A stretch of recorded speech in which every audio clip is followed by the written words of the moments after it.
यानी ये तो बड़ा आसान था कि उनकी फैमिली को 10 मिनट के लिए मिलवा दिया जाता ताकि ये खबरें बंद हो जाती और ये जो अफवाहें फैल रही हैं ये ना फैलती। लेकिन इंडिया से आई, अफ़गानिस्तान से आई, उसके बाद हमने देखा कि दुनिया में बहुत सारी जगहों से लोगों ने तशवीश का इजहार करना शुरू कर दिया। बैनुल-अक़वामी शख्सियात ने, आलमी सहाफ़ियों ने, बहुत सारे लोगों ने इसके बारे में लिखा। कुछ सियासतदानों ने भी इसके बारे में लिखा कि इमरान खान साहब के साथ हो रहा है जो ज़्यादती हो रही है। ह्यूमन राइट्स वालों ने लिखा कि जनाब ये जो तशवीशनाक इतलात आ रही हैं या जो बातें फैल रही हैं, इस हवाले से इमरान खान साहब की उनकी फैमिली से मुलाकात करवानी चाहिए। 10 मिनट की, 5 मिनट की एक मुलाकात करवा देते, फैमिली बाहर आकर बता देती तो मामला ठीक हो जाता। लेकिन ये मुलाकात नहीं करवाई गई और उसका रीज़न मैं आपको एक मरतबा नहीं कई मरतबा बता चुका हूँ। मैं आपको कई मरतबा ये बात बता चुका हूँ कि आसिम मुनीर साहब के कंफर्ट जोन में जाने से पहले मुलाकातें नहीं होंगी और वो नहीं चाहते कि कोई रुकावट पैदा हो, कोई एहतजाज शुरू हो, कोई सख्त स्टेटमेंट आए या कोई कबाब की हड्डी बने। तो वो अपनी एक्सटेंशन, अपना इस्तिस्ना, इन सारे मामलात को मंतकी अंजाम पर पहुंचा के और जो कुछ एक्टिविटीज़ उन्होंने करनी है उसके बाद फिर वो मुलाकात की इजाज़त दे देंगे। अब क्योंकि बहुत सारी जगहों पे इस किस्म की खबरें चल गई थी तो हुकूमत ने ये स्टेटमेंट दिया, नहीं इमरान खान साहब ठीक है। बल्कि अडियाला जेल के बाहर मौजूद कुछ सहाफ़ियों ने दावा किया कि बाकायदा पाकिस्तान तहरीक इंसाफ के बंदे को बुला के ये बताया गया और हल्फन ये कहा गया कि नहीं इमरान खान साहब ठीक है और दोबारा जब आएंगे तो मुलाकात करवा दी जाएगी मंगल वाले दिन। मंगल वाले दिन तक जो है वो ये सिनेरियो ख़त्म हो जाएगा। हो सकता है कि ये दिसंबर के शुरू होते ही इमरान खान साहब की मुलाकात करवा दी जाए, उनकी फैमिली के साथ मामला जो है उनको नॉर्मलाइज़ किया जाए। उनके केस को तो उठाकर 20 दिसंबर की तारीख तक ले जाया गया है।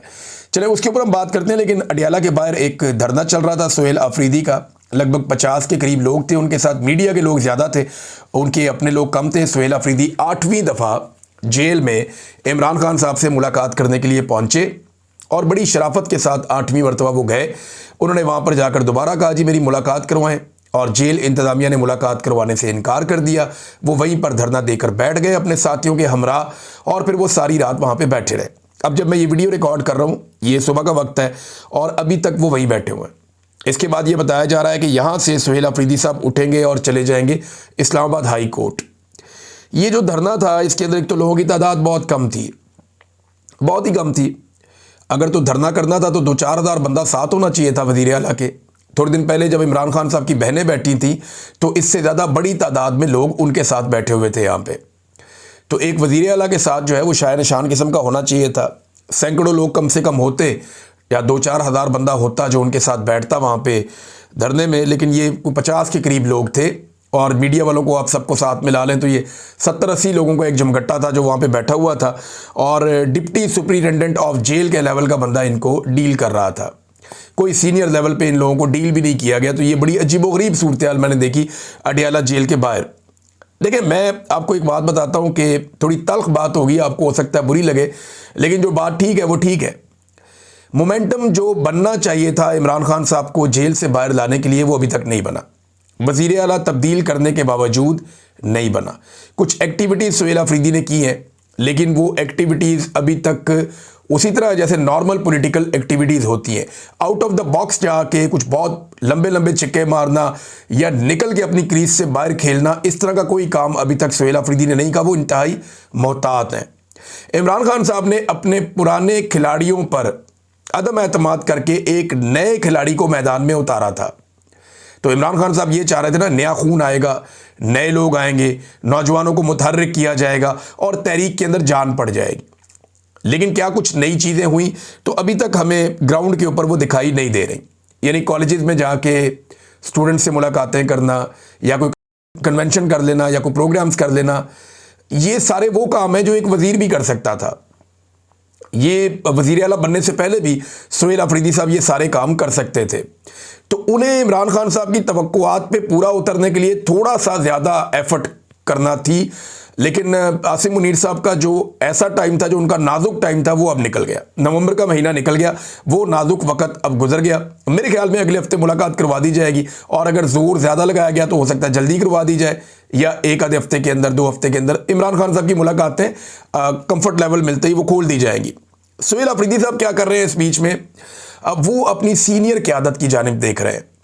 यानी कई जगह पे जब बातचीत भी हुई तो उन्होंने कहा जी मैं लीड नहीं करूँगा, लीड करेगी पार्टी की सीनियर क़यादत, और इसका ऐलान भी एहतजाज का पार्टी की सीनियर क़यादत करेगी। वो सलमान अकरम राजा साहब की तरफ देख रहे हैं, वो बैरिस्टर गौहर की तरफ देख रहे हैं। देखिए, अगर इमरान खान साहब ने सुहेल अफरीदी को लाने का फ़ैसला किया तो वो इस बुनियाद पे किया था ना कि इससे पहले जो लोग ये काम कर रहे थे, इमरान खान साहब को लगा कि सुहेल अफरीदी जब नया आदमी आएगा, नौजवान आएगा, तो वो डिफरेंट तरीके से काम करेगा। अब 8 मरतबा वो अडियाला जेल गए हैं, मेरे ख्याल में हुज्जत तमाम हो चुकी है। हुज्जत तो मेरे ख्याल 5वीं दफ़ा जाने पे ही तमाम हो चुकी थी, लेकिन वो 8 मरतबा गए। और कम से कम आसिम मुनीर साहब का वो वक्त जब वो थोड़ा सा नाजुक वक्त से गुजर रहे थे, उनकी एक्सटेंशन और इस्तिस्ना का मामला फंसा हुआ था, वो वक्त तो चले निकल गया। ये आसिम मुनीर साहब के लिए तो चले एक चीज़ जो है वो पॉजिटिव हो गई। अब सीनियर क़यादत की तरफ देख रहे हैं सुहेल अफरीदी साहब, या वो इंतज़ार कर रहे हैं कि उनकी इमरान खान साहब से मुलाकात हो जाए और वहाँ से उन्हें कोई लायामल मिल जाए। ऐसा दिखाई देता है कि उन्होंने कमांड अभी तक अपने हाथ में ली नहीं है। सुहेल अफरीदी साहब को कमांड अपने हाथ में लेनी पड़ेगी, क्योंकि इमरान खान साहब ने उन्हें वजारत आला नहीं दी। इमरान खान साहब ने उन्हें एहतजाजी सियासत की कमांड दी है। मैं आपको एक चीज़ क्लियर कर देता हूं, जिन लोगों को ये लगता है कि इमरान खान साहब ने कोई मुज़ाकरात का या कोई इस तरह की चीज़ें करने के लिए सुहेल अफरीदी को लाए, नहीं। इमरान खान साहब गवर्नेंस के लिए सुहेल अफरीदी को लाए, नहीं। गवर्नेंस तो कोई भी वज़ीर आला होगा वो इमरान खान के विजन के मुताबिक चलाएगा। इमरान खान ये अपने मुंह से कह चुके हैं, और एक दफ़ा नहीं कई मरतबा कह चुके हैं कि फैसला सड़कों पर होगा। वो ये कह चुके हैं कि कौम तैयारी पकड़े, मैं कॉल देने वाला हूं। तो इमरान खान साहब ये जानते हैं कि बगैर अवामी दबाव बढ़ाए या कोई बड़ी एहतजाजी तहरीक चलाए बगैर इमरान खान साहब बाहर नहीं आ सकते। और उस बड़ी एहतजाजी तहरीक के लिए वो नौजवानों को आगे लेकर आए उस सूबे में जिस सूबे में उनकी हुकूमत है। अब वहां पे नौजवानों का राज है, लेकिन नौजवानों के साथ जो एक एंगेजमेंट सूबे के अंदर बड़े पैमाने पे हो सकती थी, वो अभी तक शुरू नहीं हुई। हो सकता है आने वाले वक्त में हो जाए। हो सकता है सुहेल अफरीदी साहब की जब इमरान खान साहब से मुलाकात हो तो उसके बाद वो बहुत तेज़ी से वो चीज़ें करें जो वो अभी तक नहीं कर रहे। लेकिन अभी तक अगर हम देखें तो सहाफ़ियों से मुलाकातें हुई हैं, या उन्होंने कुछ सेमिनार्स के अंदर गए हैं, या कुछ प्रोग्राम्स ऐसे पाकिस्तान तहरीक इंसाफ के थे जिनमें उन्होंने शिरकत की है, कुछ जलसे उन्होंने किए हैं। लेकिन ये सारी चीज़ें बहुत स्लो मोमेंटम को गेन कर रही हैं। उन्हें आउट ऑफ द बॉक्स जाना पड़ेगा। देखते हैं क्या होता है।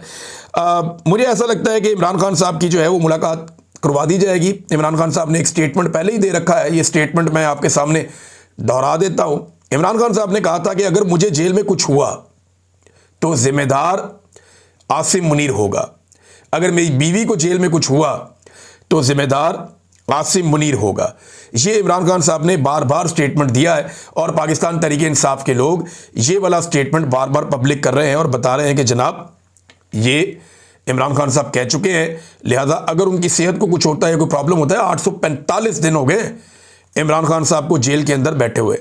845 दिन कम टाइम नहीं होता, बड़े लंबे अरसे से इमरान खान साहब जेल के अंदर बंद है। अब नाजरीन, जब ये बहुत ज़्यादा खबर चली तो हुकूमत ने एक तो खुद से इसके ऊपर डिनाई किया कि नहीं, इमरान खान साहब की सेहत ठीक है, कोई प्रॉब्लम नहीं है। फिर बाद में कोई हलफ की बात भी हुई। फिर गंडापुर साहब ने भी इसके ऊपर आकर वजाहत की। गंडापुर साहब काफ़ी दिनों के बाद मैदान में आए, और जब मैदान में आए तो वो इस बात की वजाहत करने के लिए आए कि जनाब इमरान खान साहब जेल में बिल्कुल ठीक है, कोई फ़िक्र वाली बात नहीं है, ये दुश्मनों की साजिश है। इंडिया को क्योंकि जंग में शिकस्त हुई, लिहाजा वो इमरान खान के बारे में बकवास कर रहे हैं। भारतीय मीडिया पाकिस्तान में इंतशार फैलाना चाहता है, और भारत को जवाब देने के लिए गालिबन गंडापुर साहब को लाया गया।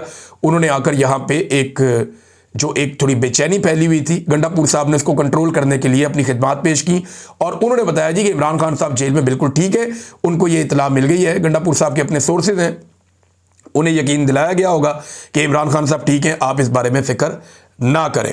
तो बहरहाल मौका तो पाकिस्तान की हुकूमत खुद दे रही है। अब सिर्फ एक फैमिली से मुलाकात करवा देते, लेकिन मुलाकात करवाने की सूरत में इस बात का खतरा था कि इमरान खान साहब देखें ना, अब सारे महीनों में मुलाकातें होती रही हैं बीच में। पिछले साल जब आईनी तरमीम के मामलात फंसे हुए थे तब मुलाकातें बंद हो गई थी, आपको याद होगा। जब एहतजाज के मामलात फंसे हुए थे तब मुलाकातें बंद हो गई थी। अब इस साल भी जब आईनी तरमीम और इस्तिस्ना के और एक्सटेंशन के मामलात फंसे हुए तो इमरान खान की मुलाकातें बंद हो गई, वरना मुलाकातें तो खुली रहती हैं, नॉर्मल रहती हैं। सारे महीनों में मुलाकातें होती आ रही हैं। मिलवा दिया जाता है, अलीमा खान को ना मिलवाएं तो किसी और को मिलवा देते हैं, या जेल के अंदर केस चल जाता है, वहाँ पे कोई मुलाकात हो जाती है, तो खैर खबर पता चलती रहती है। इमरान खान साहब को बार बार जब कुछ दिनों के लिए गायब कर दिया जाता है, या उनकी मुलाकातें बंद कर दी जाती हैं, तो उन दिनों में हुकूमत कुछ ना कुछ ऐसा कर रही होती है जिसमें एस्टेब्लिशमेंट भी इन्वॉल्व होती है। तो अब ये नवंबर का महीना बड़ा हसास था, तो गालिबन दिसंबर के अंदर मुलाकातें दोबारा खुल जाएंगी। तो ये जो एक टाइम था, एक सख्त पैच था इमरान खान साहब के हवाले से, एक मुश्किल टाइम था इमरान खान साहब पे, वो टाइम अब ख़त्म होने के करीब आ गया, बज़ाहिर ऐसा दिखाई देता है। अब इसमें जो है वो गंडापुर साहब के स्टेटमेंट के बाद पाकिस्तान तहरीक इंसाफ को यकीन दिलाया गया कि जनाब कोई ऐसी बात नहीं है, परेशान आप ना हो। एक स्टेटमेंट इमरान खान साहब के बेटे का भी आया। इमरान खान साहब के बेटे ने जो स्टेटमेंट दिया, कासिम खान ने, उसने कहा कि पाकिस्तानी हुकूमत और इसके आकाओं को मेरे वालिद की हिफाजत और इस गैर इंसानी तन्हाई के हर नतीजे की कानूनी, इखलाकी और बैनुल-अक़वामी सतह पर मुकम्मल जिम्मेदारी उठाना होगी। मैं आलमी बरादरी, बैनुल-अक़वामी इंसानी हकूक़ की तंजीमों और हर जमहूरी आवाज़ से अपील करता हूँ कि फौरी मुदाखलत करें, ज़िंदगी की तस्दीक का मुतालबा करें। अच्छा, ये बड़ा सख्त जुमला है और बड़ा फ़िक्र पैदा करने वाला जुमला है कि इमरान खान साहब की ज़िंदगी की तस्दीक, यानी ये कन्फर्मेशन दी जाए कि मेरे वालिद साहब जिंदा और ठीक हैं। अदालत के अहकामात के मुताबिक रसाई यकीनी बनाई जाए, मुलाकातें करवाई जाए, इस गैर इंसानी तन्हाई को ख़त्म करें। कासिम खान ने ये स्टेटमेंट दिया, इमरान खान साहब के बेटे ने। नाज़रीन, अब कुछ और ख़बरें हैं, मैं वो आपके साथ शेयर करता हूँ। सबसे पहले तो आप अब हाई कोर्ट में जाएंगे, ये सुहेल अफरीदी वगैरह, तो वहाँ पे क्या होगा? हाई कोर्ट जाएंगे, पता नहीं हाई कोर्ट में जज साहब मिलेंगे भी या नहीं मिलेंगे, वहाँ पे आवाज़ उठाएंगे, आवाज़ कोई सुनेगा भी या नहीं सुनेगा। तो एक टोकन प्रोटेस्ट हो सकता है हाई कोर्ट के अंदर, इसके अलावा तो वहाँ कुछ नहीं है। बहरहाल एक अगर तहरीक खड़ी करनी है तो उसके लिए बहुत बड़ा मोमेंटम बनाना पड़ेगा, इतना बड़ा मोमेंटम के लाखों नौजवानों को इकट्ठा करना पड़ेगा। क्या उसके लिए अभी तक ग्राउंड पे कोई तैयारी है? तो फिलहाल हमें दिखाई नहीं देती। हाँ, पब्लिक अपने तौर पे तैयार है, लेकिन ऑफिशियली पाकिस्तान तहरीक इंसाफ ने या नौजवानों के इस नए गिरोह ने कोई प्रैक्टिकल एक्टिविटीज़ ऐसी की हों तो वो अभी तक हमें उस तरह दिखाई नहीं दी। हाँ, रेगुलर जो एक्टिविटीज़ पॉलिटिकल पार्टीज़ की होती हैं उस लेवल का काम हो रहा है, उसमें कोई शक नहीं है। नाज़रीन, हमारे 3 जर्नलिस्ट जो हैं वो अब गिरफ्तार हैं पाकिस्तान में। एक आगा शेख सरवर साहब, ये बड़े मेहनती नौजवान हैं, बड़ा दिल लगाकर काम करते हैं और ये वो आवाज़ें सुनाते हैं जो हुकूमत सुनने से डरती है। यानी पाकिस्तान तहरीक इंसाफ की आवाज़ को दबाया गया, अपोजिशन की आवाज़ को दबाया गया, उसके ऊपर पाबंदी लगाई गई और इन्होंने वो आवाज़ सुनाई पाकिस्तान के हर कोने से। राय गुलाम अली, ये भी यही सेम काम कर रहे हैं, इनका भी यही जुर्म है कि ये वो आवाज़ें सुना रहे हैं जो आवाज़ें हुकूमत नहीं सुनना चाहती। सौराब बरकत, ये बड़ा अच्छा एनालिसिस भी करते हैं, इंटरव्यूज़ भी करते हैं, बड़े थोड़े वक्त में इन्होंने बड़ा मुकाम बनाया। इन तीनों को गिरफ्तार कर लिया गया, लेकिन हुकूमत से तो शिकवा है कि हुकूमत ने तो गिरफ्तार किया, हुकूमत ने मेरे साथ ज्यादती की, 10 मरतबा मुझे गिरफ्तार किया, इन्होंने मुतीउल्लाह जान को गिरफ्तार किया, इन्होंने हमारे सिद्दीक जान साहब को गिरफ्तार किया, टूर साहब को गिरफ्तार किया और बहुत सारे और लोगों को अभी ये गिरफ्तार करना चाहते हैं। ईमान मज़ारी साहबा को, उनके शौहर को भी, बेशुमार लोगों के साथ जुल्म हुआ। लेकिन मुझे हैरत इस बात पे होती है कि अपोजिशन जिसकी आवाज़ सुनाते हुए और इंसानी हकूक़ के लिए आवाज़ उठाते हुए जब ये सहाफ़ी पकड़े जाते हैं तो अपोजिशन कहाँ गायब हो जाती है। यानी इमरान खान साहब के दौर में सहाफ़ी के साथ छोटा सा वाक़या हो जाता था ना, किसी सहाफ़ी के साथ कोई भी जुल्म होता था, गलत होता था, उस वक्त भी हम उस वक्त भी मजम्मत करते थे। तो इमरान खान के दौर में जब जुल्म होता था तो पूरी की पूरी अपोजिशन बाजमात उनके घरों में पहुंच जाती थी सहाफ़ियों के। जब मुतीउल्लाह जान साहब के साथ एजेंसियों ने जुल्म किया तो पूरी अपोजिशन गई उनके पास मिलने के लिए, तूर साहब के पास गई और बाकी सहाफ़ियों के पास भी इसी तरह इज़हार यकजहती करते रहे। बहुत अच्छी बात है। उस दौर की अपोजिशन ने सबूत दिया कि अगर सहाफ़ी हक और सच का साथ दे रहे हैं तो फिर इनको जाके उनके साथ खड़े होना चाहिए। लेकिन अभी जो अपोजिशन है, चाहे वो तहरीक इंसाफ है, चाहे बाकी जमातें हैं, कोई खड़ा ही नहीं होता सवाए ट्वीट करने के। भाई 3 सहाफ़ी उठाए गए हैं, 3 मजबूत आवाज़ें पाकिस्तान में उठाई गई हैं, कोई उनके घर नहीं जा रहा, कोई पुलिस स्टेशन नहीं जा रहा, कोई प्रेस कॉन्फ्रेंस नहीं कर रहा। तो आवाज़ उठानी चाहिए ना। ये सहाफ़ी क्यों गिरफ्तार हुए हैं? ये हक की आवाज़ उठाते हुए गिरफ्तार हुए हैं ना, ये आपकी आवाज़ सुनाते हुए गिरफ्तार हुए हैं ना, ये हुकूमत की गलत पॉलिसियों की मुखालफत करते हुए गिरफ्तार हुए हैं ना। तो फिर आपको तो इनके लिए आवाज़ उठानी चाहिए, इनके घरों को जाना चाहिए, इन लोगों का हौसला बनना चाहिए। लेकिन मुझे हैरत होती है, मैंने अपना शिकवा तो कभी नहीं किया। यानी जब मैं 5 महीने जबरी तौर पे लापता रहकर वापस आया तो मेरे घर कासिम सूरी का भाई आया सिर्फ, या इक्का दुक्का लोग, और कोई भी नहीं आया।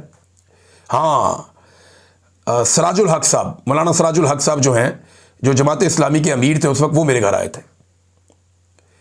और मैं अब आपको बताऊंगा और कौन कौन आया था, तो आप लोगों को गुस्सा चढ़ेगा। लेकिन ये उस वक्त भी जो अपोजिशन जमातें थीं, जो लोग इस तकलीफ को बर्दाश्त कर रहे थे, वो नहीं आए, उनमें कोई भी नहीं आया। मैं हैरान होता हूं कि ये लोग कहां से सोचते हैं, मुझे हैरत होती है। तो ये जो सहाफ़ी हैं, जो जुल्म बर्दाश्त कर रहे हैं, जिनके साथ जबर हो रहा है, जिनके ऊपर झूठे मुकदमात दर्ज किए जा रहे हैं, कम से कम अपोजिशन को जाकर, या जो ये एक बनी हुई है तहरीक तहफ़्फ़ुज़ आईन पाकिस्तान, भैया आप ये ट्वीट छोड़े ना, आप इनके घरों को जाए, इनकी फैमिलीज़ को मिलें, इनके लिए आवाज़ उठाएं, एक प्रेस कॉन्फ्रेंस इन सहाफ़ियों के लिए भी करें, क्योंकि ये सारा दिन आपके पीछे अपने जूते घिसते हैं, सारा दिन आपके लिए काम करते हैं। और गरीब लोग हैं, चैनलों में इनको नौकरियां नहीं मिल रही, ये लोग बेचारे बड़ी मुश्किल के साथ काम कर रहे हैं, मुश्किल हालात के अंदर जबर का सामना कर रहे हैं, तो इनके लिए आवाज़ उठानी चाहिए। नाज़रीन, GSP प्लस स्टेटस, इसके हवाले से एक खबर है मेरे पास, मैं आपके साथ शेयर करता हूं। यूरोपीय यूनियन ने जो खबर आई है, ये शहजाद पराचा साहब ने खबर दी है, और वो ये कहते हैं, ये जर्नलिस्ट हैं, कि यूरोपीय यूनियन ने पाकिस्तान से GSP प्लस स्टेटस जो है, इस हवाले से कुछ पेशरफ्त की है, और उसके बारे में 100 से ज़ायद सवालात पूछ लिए हैं। ये सवालात पीका एक्ट के हवाले से हैं, इंसानी हकूक़ की खिलाफ वर्जियों के हवाले से हैं, मीडिया की आज़ादी से मुताल्लिक़ है। यूरोपीय यूनियन पाकिस्तान में सियासी माहौल, खसूसी इमरान खान पर सवालात पूछने से गुरेज हैं। सियासी मामलात पे नहीं पड़े, बाकी मामलात के ऊपर उन्होंने सवालात वगैरह किए हैं कि पाकिस्तान के अंदर इंसानी हकूक़ की पामालियाँ हो रही हैं। तो ये GSP प्लस स्टेटस, देखें सवालात के जवाब तो पाकिस्तान के पास कोई नहीं है, जो जुल्म इन्होंने पाकिस्तान में कर छोड़ा है, ना इन्हें इस बात की कोई परवाह है, क्योंकि जब तक अमेरिका का आशीर्वाद है और इसराइल पाकिस्तान से राज़ी है, तब तक इस किस्म के स्टेटस पाकिस्तान को मिले रहेंगे, कोई ऐसी प्रॉब्लम आएगी नहीं, इन्हें कोई ख़ास मेहनत करनी नहीं पड़ेगी, बस ये सिर्फ अमेरिका को एक टेलीफोन किया और बात बन गई। नाज़रीन जी, जो जुल्म पाकिस्तान में एयरपोर्टों के ऊपर हो रहा है ना, ये हद से बढ़ चुका है, और अब बेशुमार लोग हमें ईमेल्स कर रहे हैं, बेशुमार लोग हमें व्हाट्सएप पे मैसेजेस कर रहे हैं, बार बार टेलीफोन करके पैगामात भेज रहे हैं कि हमारे साथ बड़ी ज़्यादती हो रही। 8000 अफराद को गुज़िश्ता चंद दिनों में इन्होंने ऑफलोड कर दिया, और उनके पासपोर्ट के ऊपर ऑफलोड की ठप्पा लगा दिया कि जनाब ये अब ट्रैवल नहीं कर सकते बाहर। ये जुल्म किया इन्होंने पाकिस्तानियों के साथ। कई लोग जिन्हें ऑफलोड किया गया वो गए दूसरे एयरपोर्ट पे, वहां पे उन्होंने बातचीत बनाई, पैसा वैसा खिलाया, वो निकल गए। अब ये बाकायदा रिपोर्ट किया जा रहा है मुख्तलिफ रिपोर्टरों की जानिब से, और लोग खुद भी बता रहे हैं कि हम पैसे देकर पाकिस्तान से निकल रहे हैं। यानी FIA की इमिग्रेशन डिपार्टमेंट की चांदी हो गई है, उनकी मौजें लग गई है। अगर आपने पाकिस्तान से बाहर जाना है, ना सिर्फ आपने टिकट खरीदना है, वीज़ा लेना है, बल्कि सारे कानूनी कागजात पूरे करने के बाद आपने जनाब मिठाई के पैसे भी देने हैं। और वो 1 लाख से लेकर 3 लाख तक रिपोर्ट किए जा रहे हैं। 50,000 से शुरू हो जाता है, 1 लाख 3 लाख तक ये मामला जाता है कि जिस मुल्क में जिस जगह आप जा रहे हैं उस हिसाब से आपने पैसे जमा करवाने हैं। बेशुमार लोगों के टिकट के पैसे ज़ाया हो गए। लोग अपनी ज़िंदगी भर की जमा पूंजी खर्च करके बेचारे टिकट लेते हैं, वीज़ा लेते हैं, उनके कानूनी पेपर पूरे हो जाते हैं, वो एयरपोर्ट पहुंचते हैं, उनको कोई ना कोई बहाना बना के वापस ऑफलोड कर दिया जाता है। तो अब लोग पहले या तो सिफारिशें कराते हैं, या वो कोई बंदा ढूंढ के पैसे वैसे दे के फिर निकलते हैं पाकिस्तान से बाहर। तो ये तो नाज़रीन चांदी हो गई वहाँ पे, और ये हुकूमत की एक घटिया पॉलिसी है। यहाँ पे कुछ लोगों की जो शिकायत हैं, वो कह रहे हैं लोग अपनी ज़िंदगी की जमा पूंजी जमा करके जहाज़ का टिकट ले रहे हैं, जिन मुल्कों में जाना चाह रहे हैं उन मुल्कों ने उन्हें वीज़ा दिया हुआ है। सवाल करना गुनाह और हराम है, लेकिन इसके बावजूद क्या बताया जा सकता है कि FIA किस चक्कर में, किस बुनियाद पर, किसकी आशीर्वाद से इस रियासत के शहरियों के साथ इंडिया से भी बदतर सलूक कर रही है। एयरपोर्ट पर नौजवान बच्चों के रोते हुए वीडियोस देखकर कलेजा मुंह को आ रहा है। सर फजर के वक्त की कसम है, इन मजबूर, मजलूम, बेबस और बेकस लोगों की बद्दुआएं आप सबको ले डूबेगी। इन तमाम सहाफ़ियों और एंकर्स को शर्म आनी चाहिए जो हर कुत्ते बिल्ले की चूं चां पर प्रोग्राम करते हैं, लेकिन उन्हें यह जुल्म दिखाई नहीं देता। ये अवामी मफाद की सहाफ़त के बजाय किसी के इशारों पर नाचने वाली जर्नलिज्म करते हैं। इसीलिए सहाफ़त इस मुल्क में आखिरी सांसें ले रही है। इन लोगों की वजह से अक्सर ज़िंदगी के बजाय मौत बेहतर लगती है। ये जनाब सबूक सैयद साहब ने एक लिख के उसमें तहरीर डाली है।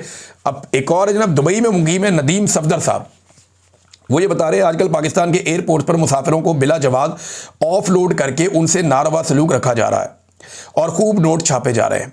गरीब लोग जो खलीजी ममालिक में मेहनत मजदूरी के लिए वर्क वीज़ा हासिल करते हैं, या वो बेचारे तालिब इल्म जो अपनी जमा पूंजी बेच कर किसी यूनिवर्सिटी में दाखिला लेते हैं और फिर मुश्किल तरीन जांच पड़ताल के बाद वीज़ा हासिल करते हैं। जब बड़ी मेहनत से टिकट के पैसे जोड़कर सफ़र की तैयारी करते हैं, इन्हें बेरहमी से जहाज़ पर सवार होने से रोक दिया जाता है। और अगर कोई मजबूर शख्स कुछ नज़र न्याज दे दे तो उसे जाने की इजाज़त मिल जाती है। भाई वीज़ा देखो अगर दुरुस्त है तो मुसाफिर को जाने दो। तुम कौन होते हो रास्ता रोकने वाले? किसी तालिब इल्म के ख्वाब तुम नोच लेते हो, किसी बेनत कश की रोटी छीन लेते हो। देखिए अब एक बंदे को कह रहे हैं जी आपके पास ड्राइविंग लाइसेंस है। और भाई वो जिस मुल्क में जा रहा है उस मुल्क का ड्राइविंग लाइसेंस जाके ही लेगा ना, ट्राई दे के, कि इधर से लेके चला जाए। और अगर पाकिस्तान का लाइसेंस है भी तो वो तो वहाँ चलता ही नहीं है, वहाँ जाके उसी मुल्क का ड्राइविंग लाइसेंस लेना पड़ेगा। पाकिस्तान में बेशुमार लोग गाड़ियाँ चलाते हैं, उनके पास लाइसेंस होता ही नहीं और वो अच्छे खासे एक्सपर्ट होते हैं, लेकिन उन मुल्कों में जाते हैं, वहाँ ट्राई देते हैं और ट्राई दे के उनको वहाँ लाइसेंस मिल जाता है और उसके बाद वो काम करते हैं। और अगर कामयाब नहीं होते थोड़ा सा स्टेटस चेंज करते हैं, दूसरा काम शुरू कर देते हैं। इसी तरह पाकिस्तान की सारी लेबर बाहर गई है, लेकिन इन्होंने मजाक बना के रखा हुआ है। अच्छा, किसी मेहनत कश की रोटी छीन लेते हो। शायद ये रियासत अशराफिया के मफाद के लिए वजूद में आई थी। गरीब आदमी तो यहाँ हमेशा से अशराफिया की खिदमत के लिए रखा गया है, इसका कोई पुरसाने हाल नहीं है। यही गलीज धंधा मेरी फैमिली के साथ भी पेश आया। हुआ यूं कि आज़रबाईजान घूमने का प्रोग्राम बना। हमने अपने कज़न की फैमिली से कहा कि वो वहाँ आ जाएं और हम यहाँ से पहुँचते हैं। होटल की बुकिंग करवा कर उन्हें भेज दी। हम वहाँ पहुँच गए, मगर पाकिस्तान में उन्हें लाहौर एयरपोर्ट से जहाज़ पर बैठने ही नहीं दिया गया।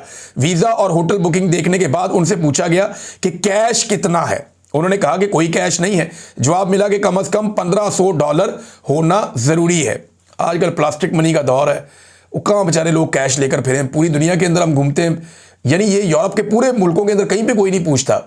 वो आपके पास प्लास्टिक मनी होती है, आपका कार्ड होता है, मोबाइल के अंदर आपका होता है, उससे आप शॉपिंग करते हैं। ये अभी भी कह रहे हैं जी कैश लेके जाओ। हम इनसे मुसलसल राब्ते में थे और फ्लाइट का वक्त करीब आ रहा था। हमने फ़ौरन $1500 भेजे, मगर जब वो रकम रुपए की सूरत में मिली तो मुतल्लिका एहलकार कहने लगा कि डॉलर चाहिए, रुपए काबिल कबूल नहीं है। वक्त बहुत कम था, कज़न ने दौड़ धूप करके रुपए को डॉलर में तब्दील करवाया, मगर वापसी पर बताया गया कि साहब अंदर बैठे हैं, उनसे बात करें। जब उन साहब के पास पहुंचे तो उन्होंने कहा कि फलां शख्स से बात करें। बस वक्त बर्बाद करने के बहाने बनाए गए ताकि फ़्लाइट निकल जाए, और फिर फ़्लाइट निकल गई, टिकट ज़ाया हो गई। अगले दिन नई टिकट खरीदी और किसी के ज़रिए उनको सियालकोट एयरपोर्ट से क्लियर करवाया गया। बाद में FIA के डायरेक्टर को यह सारा कुछ बताया गया, मगर किसी ने तवज्जो नहीं दी। रियासत अब गल सड़ चुकी है। जो यहां से निकल सकता है उसे निकल जाना चाहिए, और जो बेचारा यहां रह गया है वो एक ऐसे जबरी कैंप में जिंदगी गुजारने पर मजबूर है जहां वो अशराफिया की खिदमत करता है और उनके ऐशो आराम के लिए मेहनत करता है और इनके बच्चे पालता है। ये मुल्क नहीं, एक पागलखाना बन चुका है। अगर यहां से निकलने का मौका मिले तो फौरन निकल जाना चाहिए। ये नाज़रीन लोग कह रहे हैं, अंदाजा करें आप। अब तक के लिए इतना ही। अपना ख्याल रखिएगा, अपने चैनल का भी। अल्लाह हाफ़िज़।